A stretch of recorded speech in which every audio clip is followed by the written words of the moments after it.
दोस्तों, the maker arts classes में आपका स्वागत है। आज हम जानेंगे इतिहास का तीसरा चैप्टर। तीसरा चैप्टर क्या है? देखिए, बंधुत्व, जाति तथा वर्ग। इस पाठ को हम जानेंगे कि बंधुत्व, जाति तथा वर्ग क्या है। ठीक है, तो सबसे पहले आपका ये स्क्रीन पर दिखाई दे रहा है, यहाँ विवाह हो रहा है और ये युद्ध का स्थल है। आपका बता दे रहे हैं कि महाभारत का युद्ध कुरुक्षेत्र के मैदान में हुआ था और युद्ध स्थल का यहाँ जिक्र हो रहा है। आपको बता दे रहे हैं कि सबसे पहले जो हमारा विश्व का सबसे बड़ा अगर महाकाव्य देखा जाए तो महाभारत था। महाभारत के बाद ही समाज का वर्गीकरण हुआ था। ठीक है, तो इस पाठ में हम लोग जानेंगे बंधुत्व, जाति तथा वर्ग। देखिए, बंधुत्व का मतलब लोग हो गया, जाति का मतलब कौन से जाति, और वर्ग का मतलब है कि आप किस वर्ग के आते हैं, ब्राह्मण हैं कि क्षत्रिय हैं कि वैश्य हैं कि शूद्र हैं। ठीक है, चलिए स्टार्ट करते हैं। सबसे पहले आरंभिक समाज हमारा महाभारत से स्टार्ट होता है। ठीक है, महाभारत का काल लगभग 600 ईसा पूर्व से 600 ईस्वी। ऐसे महाभारत का युद्ध 900 ईसा पूर्व में हुआ था, लेकिन ये पाठ पढ़ना है 600 ईसा पूर्व से 600 ईस्वी। देखिए, महाभारत होता क्या है? सबसे पहले महाभारत दो दलों के बीच लड़े गए युद्ध का वर्णन महाभारत में है। और एक ही कुल का मतलब होता है एक परिवार होता है। इस संस्कृत ग्रंथ में कुल शब्द का अर्थ होता है परिवार। एक ही परिवार के कौरव और पांडव के बीच सिंहासन को लेकर युद्ध हो जाता है और जिसमें पांडव की जीत होती है।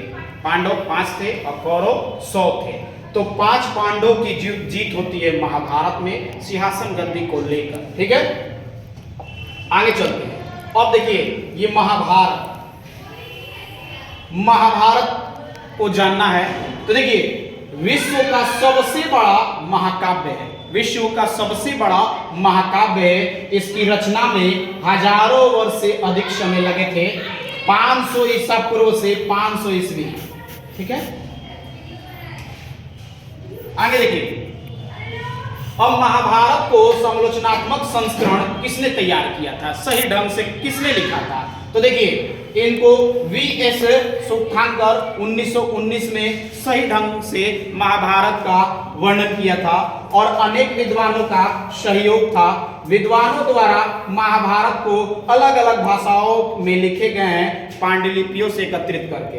अब देखिए, श्लोक को लगभग 13,000 पृष्ठों पर प्रकाशित किया गया और इसको प्रकाशित करने में लगभग आपका 47 वर्ष लग गए थे। तो ये आपका महाभारत है। क्लियर?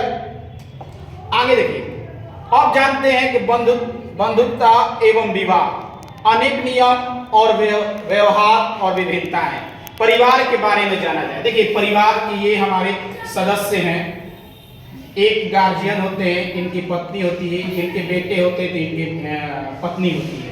अब इन दोनों से ये दोनों, तो ये एक तरह से हमारा परिवार होता है। ठीक है, अब परिवार होता क्या है? तो परिवार एक बड़े समूह का हिस्सा होता है जिसे हम संबंधी कहते हैं। संबंधी को जाति समूह कह सकते हैं। क्लियर?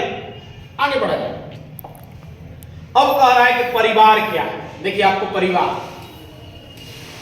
देखिए, संस्कृत ग्रंथों में कुल शब्द का प्रयोग परिवार के लिए और जाति बाधाओं के बड़े समूहों के लिए किया जाता है। पितृपीढ़ी किसी भी कुल के पूर्वज इकट्ठे रूप में एक ही वंश के माने जाते हैं। जैसे आपके पिताजी हो गए, उनके पिताजी हो गए, तो एक ही वंश के माने जाएंगे। ये सब सारे परिवार हैं। अब जानेंगे कि पितृवंशिकता क्या है। पितृवंशिकता का अर्थ होता है कि जब पिता की मृत्यु के बाद उसका उत्तराधिकारी कौन बनेगा, तो उसका बेटा बनता है। ठीक है, उसी को हम पितृवंशिकता कहते हैं। देखिए, पिता की मृत्यु के बाद पुत्र उसका उत्तराधिकारी बनता है। अधिकांश राजवंश इस व्यवस्था का पालन करते हैं। याद रखिएगा कि कोई भी राजा है इसी चीज का पालन करता है। अगर किसी राजा का अगर कोई पुत्र नहीं है तो अपने भाई का या अपने सगी संबंधी जो भी है उनका बेटा को अपना लेगा और उनको राजगद्दी दे देगा। ठीक है, तो इसी को हम क्या कहते हैं? पितृवंशिकता। ठीक ना? आगे देखिए, अब जानते हैं कि विवाह के नियम। लगन का टाइम चल रहा है, विवाह ज्यादा सबसे ज्यादा इंपॉर्टेंट है, तो विवाह के नियम जानते हैं। तो देखिए बहिर्विवाह, यहाँ विवाह प्रारंभ है। बहिर्विवाह, बहिर्विवाह किसको कहते हैं? गोत्र के बाहर विवाह संबंध स्थापित करना ही बहिर्विवाह कहलाता है, अपने ही गोत्र में।